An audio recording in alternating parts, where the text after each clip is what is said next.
The truth is, despite being one of many voices that came out against the now defunct Amazon deal, New York Congresswoman Alexandria Ocasio-Cortez is getting the brunt of the blame.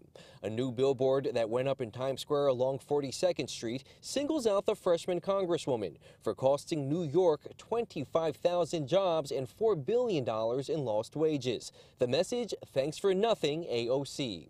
Ocasio-Cortez's gripe with Amazon, like many critics, was the billions in tax breaks that Amazon was to receive to build its second headquarters in Long Island City, a debate that has divided New Yorkers. She's under the misconception that there's $3 billion that the city has that she's going to take for special programs. It doesn't exist. Ocasio-Cortez responded to the billboard on Twitter, calling it whack, highlighting on who paid for the ad, the Job Creators Network, a conservative group based in Georgia that actively lobbies to lower corporate taxes and get rid of business regulations.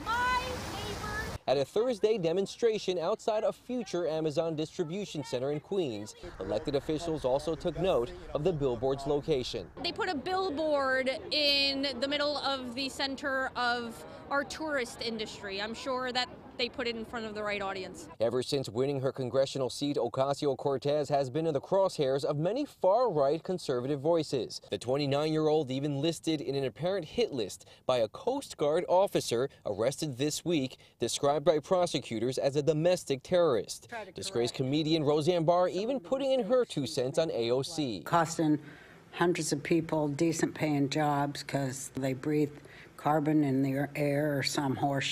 Strategists say the low-hanging fruit that is Ocasio-Cortez is just part of the political game. Well, they've done the same thing with Barack Obama, particularly on birtherism. They did the same thing with Hillary Clinton.